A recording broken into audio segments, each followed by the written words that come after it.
खान और कोयला मंत्री प्रहलाद जोशी चुनाव सह प्रभारी सरदार आरपी सिंह और सांसद लॉकेट चटर्जी के उत्तराखंड में प्रथम आगमन पर जॉली ग्रांट एयरपोर्ट से लेकर देहरादून तक हजारों कार्यकर्ताओं द्वारा विभिन्न स्थानों पर मानव श्रृंखला बनाकर पुष्प वर्षा के साथ स्वागत किया गया। इसके पूर्व जॉली ग्रांट एयरपोर्ट पर भाजपा प्रदेश अध्यक्ष मदन कौशिक और मुख्यमंत्री पुष्कर सिंह धामी के साथ ही सभी मंत्रीगणों और भाजपा प्रदेश पदाधिकारियों द्वारा अगवानी की गई। साथ ही साथ बीजेपी युवा मोर्चा के नेतृत्व में बाइक रैली निकालकर रोड शो के माध्यम से स्वागत किया। इस दौरान महिला मोर्चा कार्यकर्ताओं द्वारा पारंपरिक वेशभूषा में तिलक लगाकर पुष्प वर्षा की गई। साथ ही युवा मोर्चा कार्यकर्ताओं द्वारा दोपहरिया रैली निकालकर उत्साहपूर्वक प्रभारी और सह प्रभारी का स्वागत किया गया।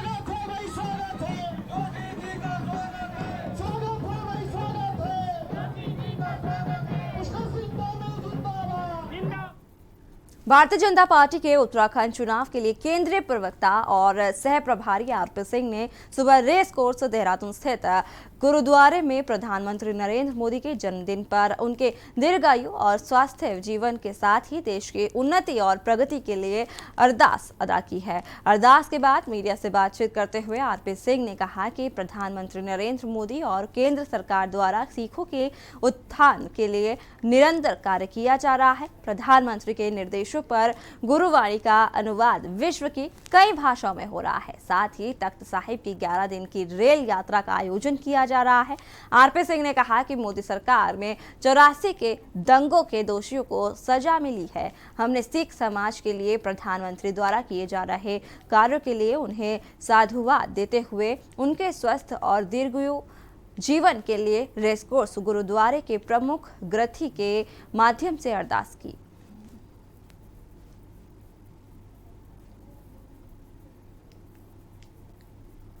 खबर देहरादून से है, जहां स्वतंत्रता दिवस की 75वीं वर्षगांठ के अवसर पर स्वच्छता ही सेवा कार्यक्रम जिले स्तर पर आयोजित किया जा रहा है। इसके तहत जनता को स्वच्छता के प्रति जागरूक किया जाना है।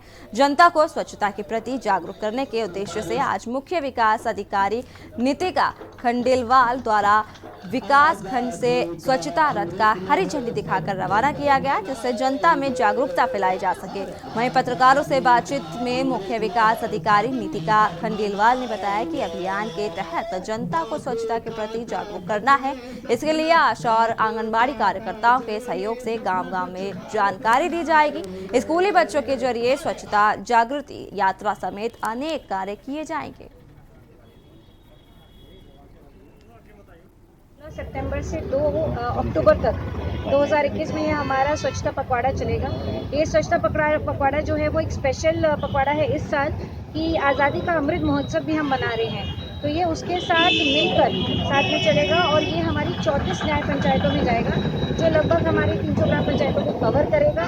एंड हमारी जितनी भी दूरस्थ से दूरस्थ ग्राम पंचायतें, हमारा यही मैसेज लोगों तक जाना है कि जो स्वच्छता है वो हमारा एक वे ऑफ लाइफ हो जाना चाहिए। ये नहीं है कि हम बार बार ऊपर से मैसेज करें स्वच्छ रखें, बट स्वच्छता जो है वो हमारी ज़िंदगी में अब इस तरीके से जुड़ जाना चाहिए कि वो हमारी ज़िंदगी का एक पार्ट बन गया है, जीने का तरीका बन गया है। और ये आज़ादी का जो अमृत महोत्सव है, जिसके हम लोग 75वीं जो हमारी स्वतंत्रता की साल है वो मना रहे हैं, तो इस बार जो माननीय प्रधानमंत्री जी का एक मैसेज है, नारा है कि जो हमारा आज़ादी का अमृत महोत्सव है ये हमें बहुत ज़ोर शोर से बनाना है। तो आई थिंक ये जो मैसेज आएगा स्वच्छता का और आज़ादी का, ये बहुत साथ में जाएगा। और जब इंसान आज़ाद होता है तो आज़ादी के मायने बहुत अलग अलग होते हैं लोगों के लिए। उसमें सबसे इम्पोर्टेंट मायना यही होता है कि हमें अपना जो भविष्य है वो स्वच्छ और स्वस्थ देखना है।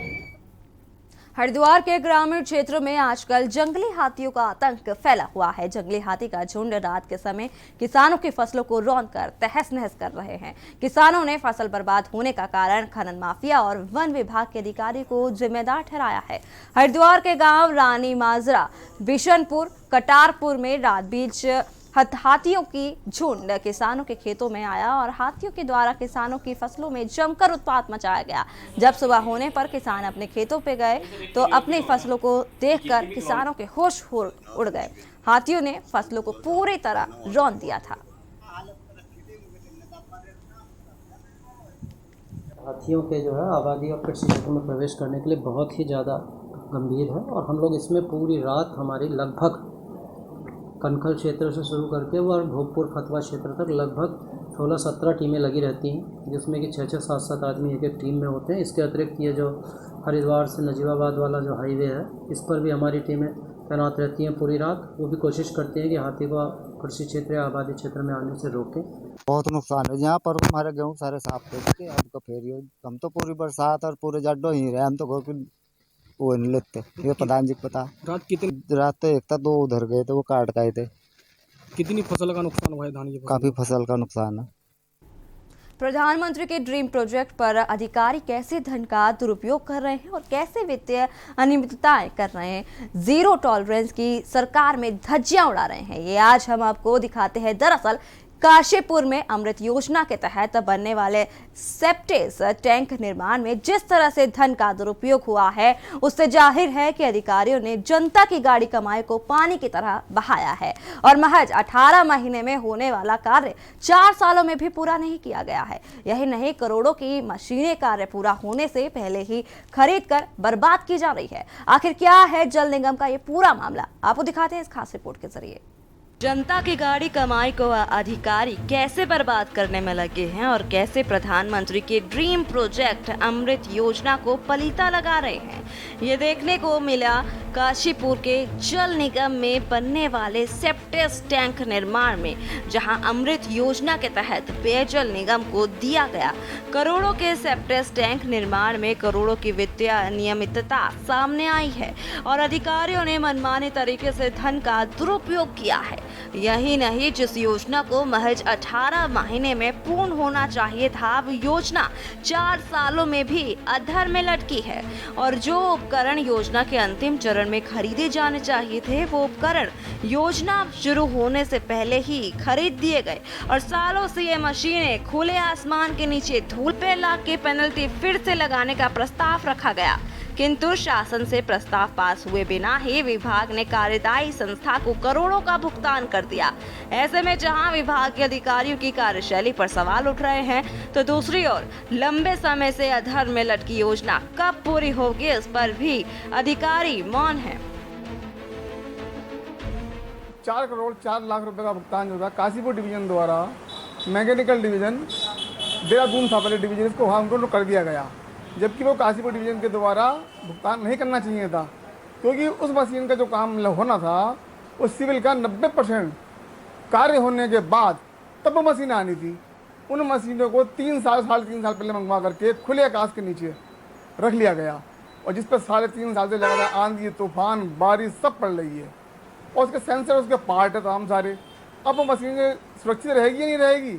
अगर वो 4 करोड़ रुपया सरकार के खाते में रहता तो उस पर 9% का ब्याज मिलता और लगभग 1 करोड़ रुपए ब्याज की क्षति हुई।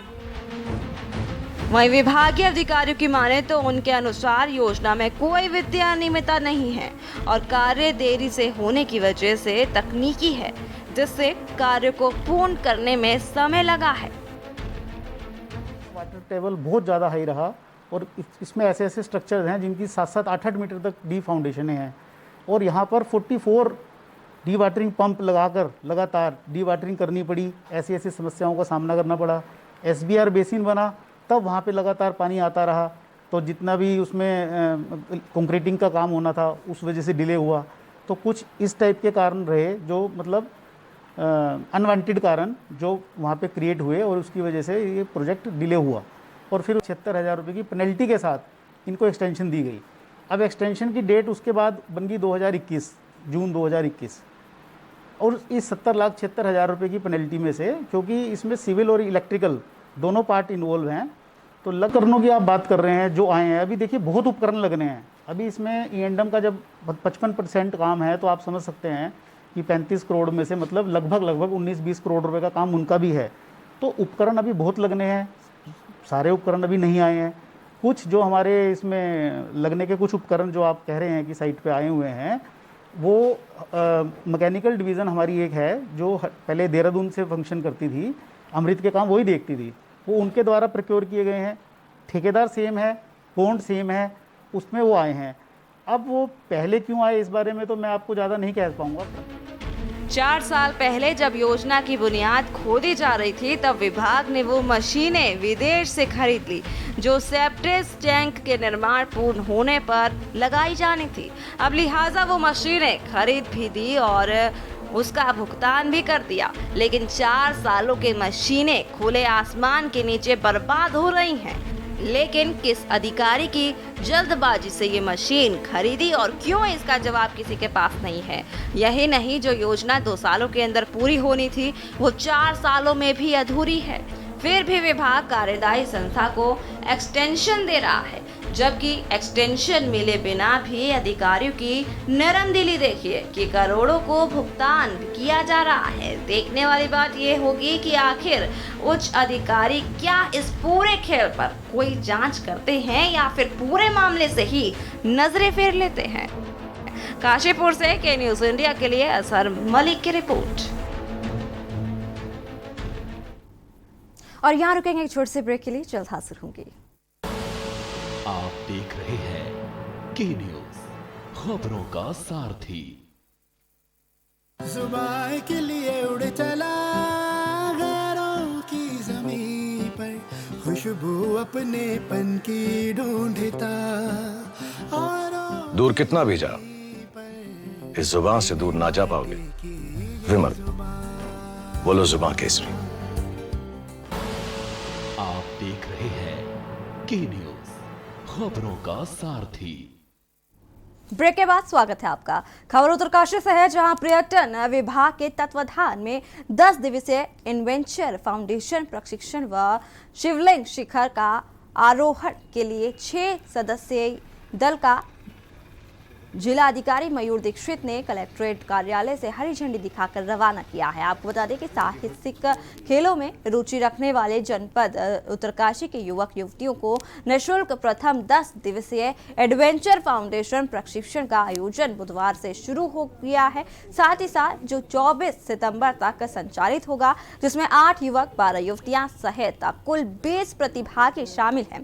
प्रशिक्षण में प्रतिभागियों को पर्वतारोहण से संबंधित उपकरणों की जानकारी, बाउंडलिंग, रॉक क्लाइंबिंग, साथ ही साथ रैपिंग, रिवर क्रॉसिंग ट्रेनिंग के साथ साथ फ्लोरा एंड फ्योना आदि के संबंध में बेसिक प्रशिक्षण प्रदान किया जाएगा।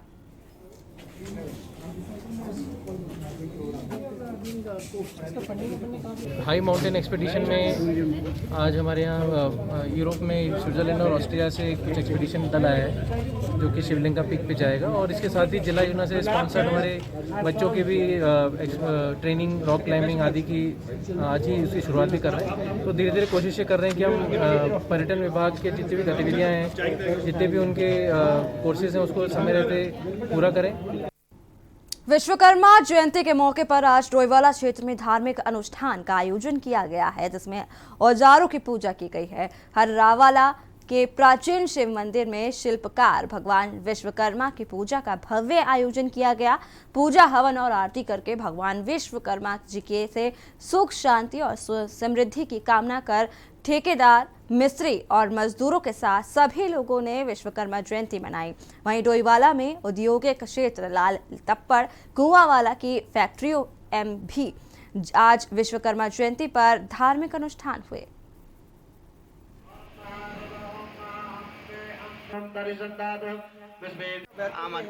वास्तु के प्रतीक बोला गया है, कला का प्रतीक, जो हमारा तिकोना होता है, हम बोलते पूर्व दिशा और उत्तर दिशा हमारा शुभ होता है।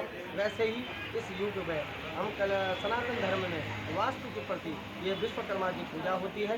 भगवान ब्रह्मा के साथ विश्वकर्मा जी ने पूरा उनको वरदान है, जैसे ब्रह्मा जी की भांति ही विश्वकर्मा है। जैसे ब्रह्मा जी ने सृष्टि की उत्पत्ति करी, उसी टाइम भगवान विश्वकर्मा का भी वास हुआ, पर ब्रह्मा जी के हाथ में वेद होता है और विश्वकर्मा जी के हाथ में एक टीका होता है, जिसे हम नापाई करते हैं। तो वही चीज़ है, और भगवान विश्वकर्मा का इसीलिए हम पूजन करते हैं, आह्वान करते हैं। और श्रीनगर गढ़वाल के NH 58 के कीर्तिनगर यालगढ़ में आज सुबह एक स्विफ्ट कार दुर्घटनाग्रस्त हो गई। घटना की सूचना मिलते ही पुलिस मौके पर पहुंची और गंभीर रूप से घायल कार सवार को पास के हॉस्पिटल में भर्ती कराया।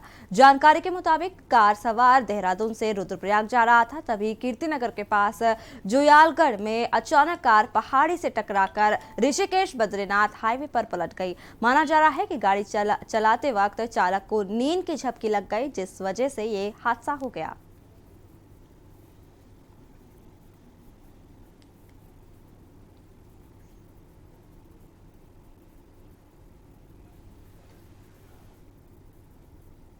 खबर चंपावत से है, जहां जिले के अमोड़ी क्षेत्र में पहाड़ी से पत्थर गिरने से कार क्षतिग्रस्त हो गई। इस दौरान कार में सवार 2 लोग चोटिल हो गए।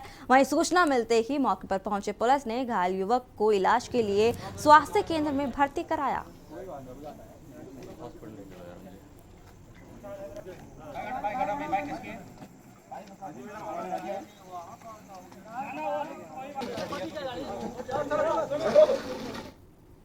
खबर उत्तराखंड में फिलहाल इतना ही। बाकी की तमाम खबरों को जानने के लिए आप देखते रहिए के न्यूज़ इंडिया।